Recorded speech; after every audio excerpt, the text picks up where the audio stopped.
Hello, moi c'est Amélie de Petit Moineau et tu écoutes Organisée et Créative, le podcast qui t'aide à créer l'organisation qui te convient et à kiffer ta vie.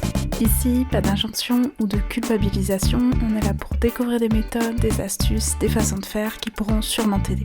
À chaque épisode, j'aborderai, seul ou accompagné, des thèmes qui t'aideront à mieux t'organiser, à moins stresser et à finir la journée avec le doux sentiment d'avoir franchi une montagne ou au moins d'avoir commencé l'ascension.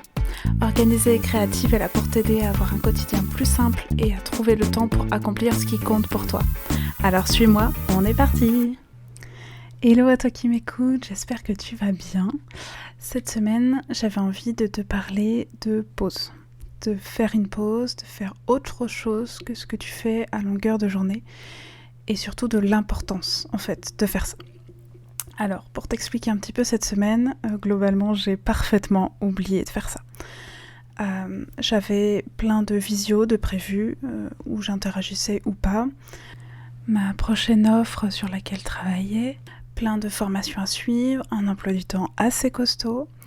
C'était sans compter ma production de contenu habituel, posts quotidiens sur Insta, podcasts, articles de blog, newsletter, bref. J'ai un peu chargé la mule. Et surtout, par-dessus ça, est venu se greffer le défi brutal, dont j'ai parlé du coup la semaine dernière sur Instagram. Pour résumer ce qu'est le défi brutal, c'est un défi de création de contenu où chaque jour on devait produire quelque chose sur une manière de faire donnée.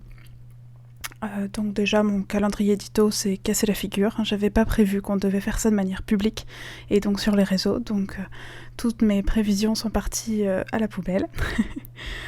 On était donc tous sur un groupe Facebook, l'énoncé était donné à chaque jour à 16h puisque c'était organisé par une Québécoise qui elle l'annonçait chez elle à 10h, donc 16h en France, et on avait jusqu'à 16h le lendemain pour créer notre contenu.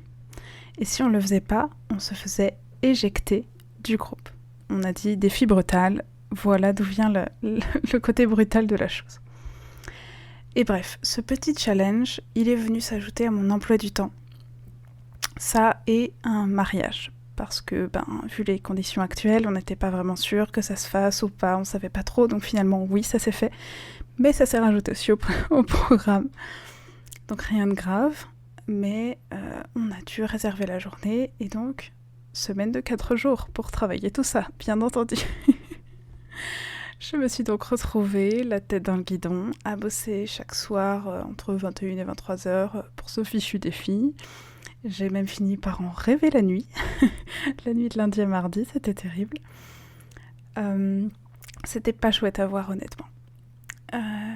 Et jeudi soir, il se trouve que j'ai tout lâché. Je trouvais pas d'idée pour l'intitulé du jour. J'avais pas non plus d'idée de podcast que je devais faire aussi la journée de jeudi, du coup. Je commençais vraiment à être frustrée, à être en colère contre moi-même. Ça commençait à être pas chouette à voir. Donc j'ai dit stop et à 22h, je suis partie me coucher. Tant pis, en mode j'abandonne, je lâche l'affaire, j'en ai marre. La blague, c'est que bien entendu, à 22h02 à peu près, en m'endormant, j'avais plein d'idées qui venaient. C'est toujours comme ça. Donc je blague à peine, mais ça, c'est vraiment ce qui s'est passé. J'étais en train de faire mon petit point habituel avant de m'endormir sur ce qui s'est passé de chouette dans ma journée, ce que je fais souvent pour passer une bonne nuit ensuite, et tout m'est venu à l'esprit. Toutes les idées, et aussi le fait que je devais ralentir peut-être.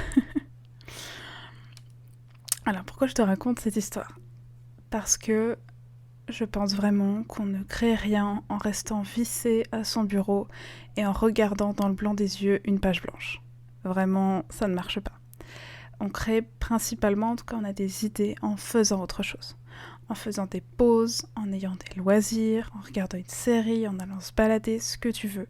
Mais en faisant des choses où les idées ont de la place pour arriver en fait. Et du coup, moi, en restant bêtement devant ma page Notion chaque soir, non seulement j'arrivais pas souvent à grand chose, mais en plus, je me forçais. Ce qui est vraiment le pire que je puisse faire pour moi-même, je déteste ça. Et le pire, c'est que j'en avais conscience. J'étais très au clair là-dessus, je me forçais.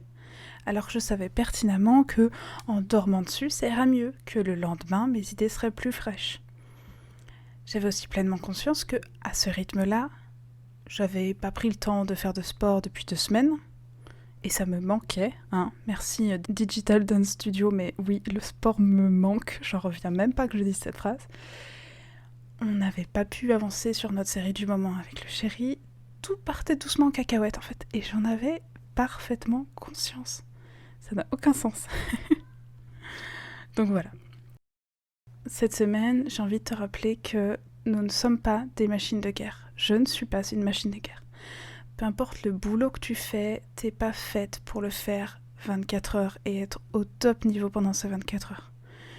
On est là pour le faire pendant 6 ou 8 heures avec des pauses, des loisirs, de la vie entre en fait. Du coup, avec tout ça, il m'a fallu le week-end pour me reposer, vraiment. Je crois que ça fait très longtemps que j'avais pas été fatiguée à ce point-là. J'ai été bonne à vraiment pas grand-chose tout le week-end, j'en ai bien profité aussi. Parce que de toute façon, je ne pouvais plus rien faire. Nada. Alors je sais pas si ça t'est déjà arrivé, mais du coup, de mon côté, je vais à nouveau m'imposer des plages horaires dédiées. Du sport le soir pour bien boucler la journée de travail, comme j'avais déjà commencé à l'instaurer. Je vais éviter aussi un maximum de travailler après le dîner. Ça m'arrive quand même parce que des fois, j'arrive à rien à un certain moment de la journée et le soir, je suis un peu plus posée. Je vais aussi me prévoir des vraies sessions, jeux vidéo, aquarelle, couture, peu importe, à glisser là où ça me chante. Mais vraiment, pas moyen, mais absolument zéro moyen que je revive une semaine blindée comme celle-ci. Avec tout ça, je suis curieuse du coup, est-ce que ça t'est déjà arrivé d'avoir des semaines chargées de cette manière-là, avec des choses qui s'amoncellent les unes sur les autres et qui te laissent vider ? Et si oui, comment tu fais pour éviter aussi des semaines comme ça ? N'hésite pas à venir me dire en MP sur Instagram, on en discutera avec grand plaisir. En attendant, je te remercie de ton écoute. N'hésite pas à t'abonner sur ta plateforme d'écoute pour ne pas rater le prochain épisode. Je te souhaite une superbe journée et je te dis à très vite.